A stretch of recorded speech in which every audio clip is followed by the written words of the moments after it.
Hello everyone, welcome back to my channel NCERT Maths with Pradeep. Today we are continuing our introduction of chapter 6, that is square and square roots.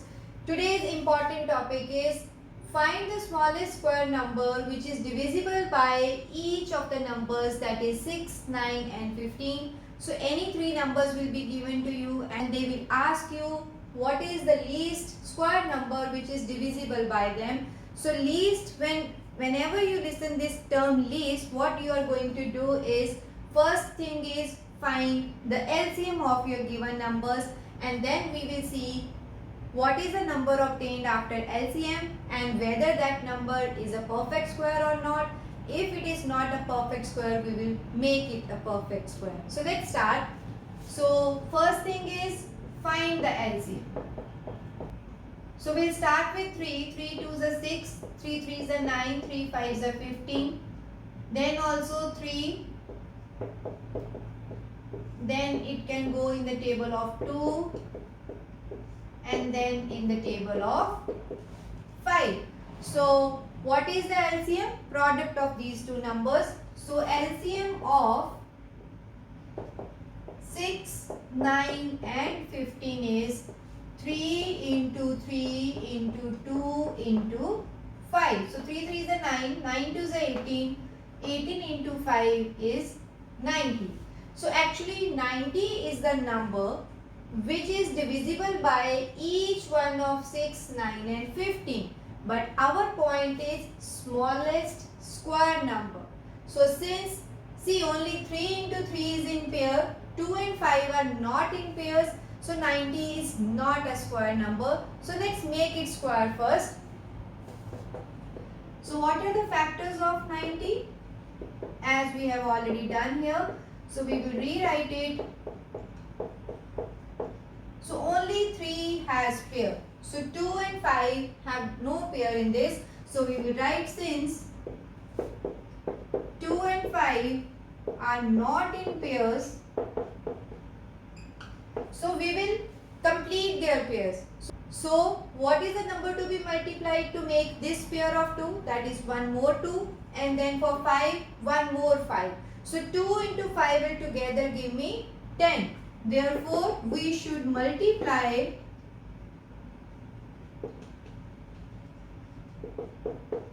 as many pairs are missing here. So 2 pair is missing, so we will use 1, 2. 5 is missing, so we will multiply with 1 more 5, so that this 2 and 2 will make one complete pair, this 5 and 5 will make one pair. So 2 into 5 means 10. So we will multiply our given 90 LCM with 10. So we will multiply 10 by 90 to get a perfect square.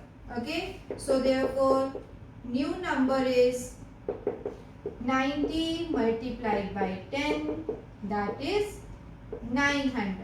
So 900 is the smallest square number which is divisible by each of these numbers. So what we have done is, we have found the LCM, then we will see which factors are not in pairs.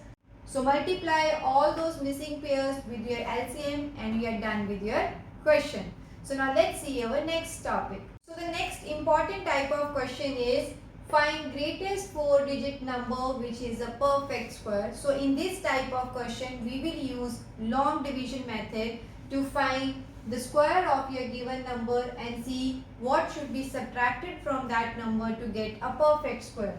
So in this case, greatest 4-digit number. So first of all, which is the greatest 4-digit number? That is 9999. So we will write it, greatest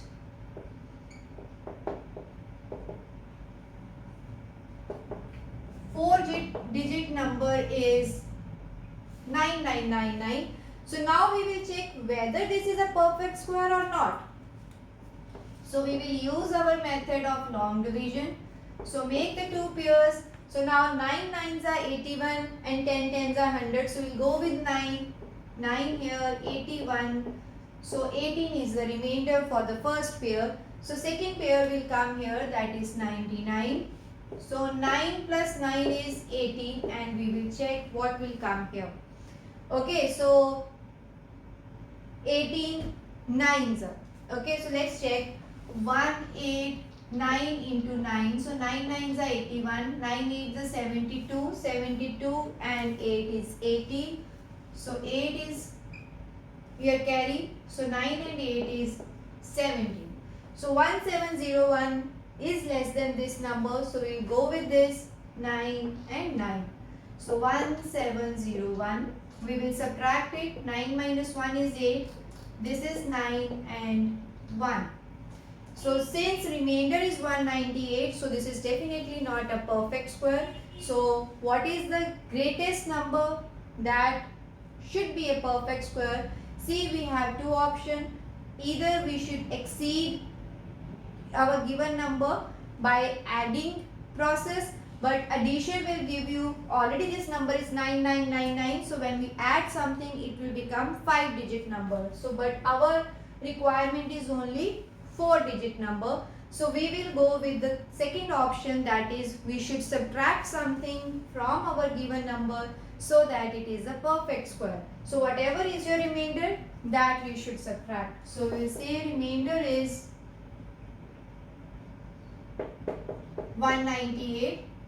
Therefore subtract 198 from 9999. So new number is 9999 minus 198. So let's find the difference. So 9 minus 8 is 1. This is 0. So 9801. Okay. So this is 9801. So this is a 4-digit number. Yes. And this is a perfect square because we have already subtracted our remainder. So we will say yes. Therefore 9801 is the greatest 4-digit number which is a perfect square. If they will ask you what is the square root of that number, then the answer should be 99. So this is how we will solve this type of question. Now let's see our next topic. So now let's see how to find square root of decimals.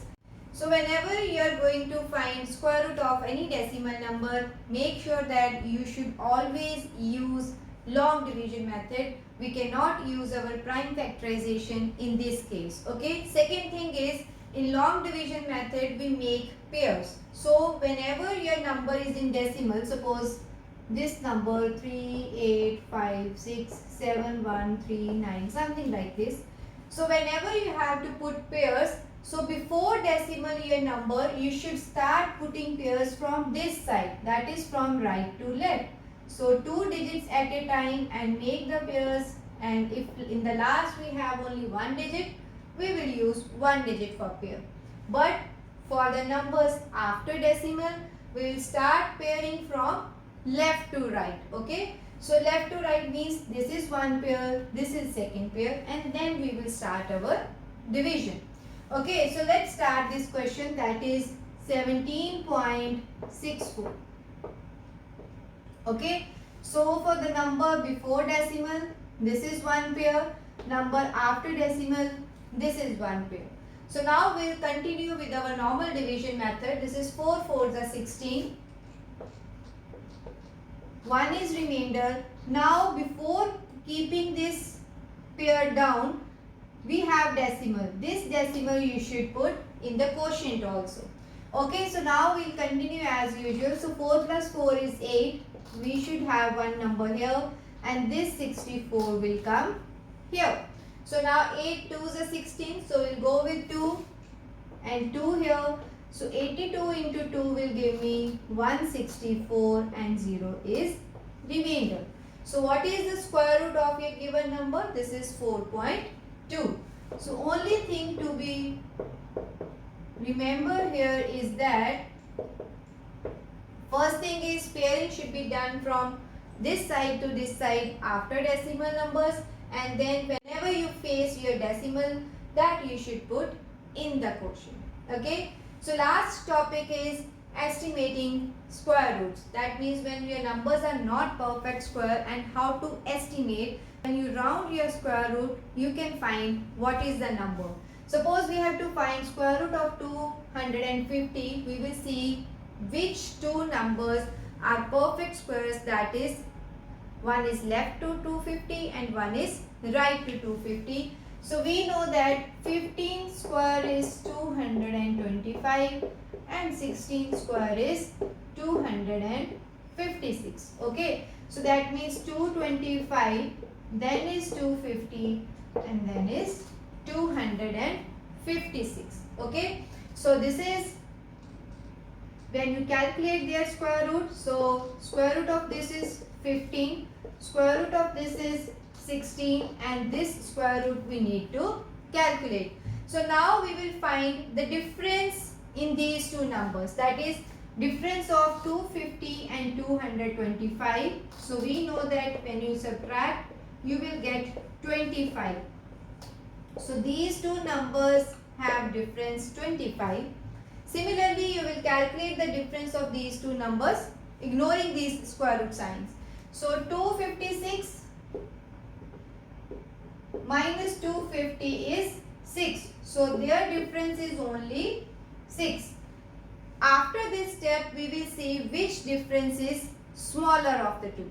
So whatever is the smaller, so their estimated square root will be near to that number. Okay, so we can see that this is 25, this is 6, so this is more close to 256. So square root of 250 is approximately 16. I repeat what I have done.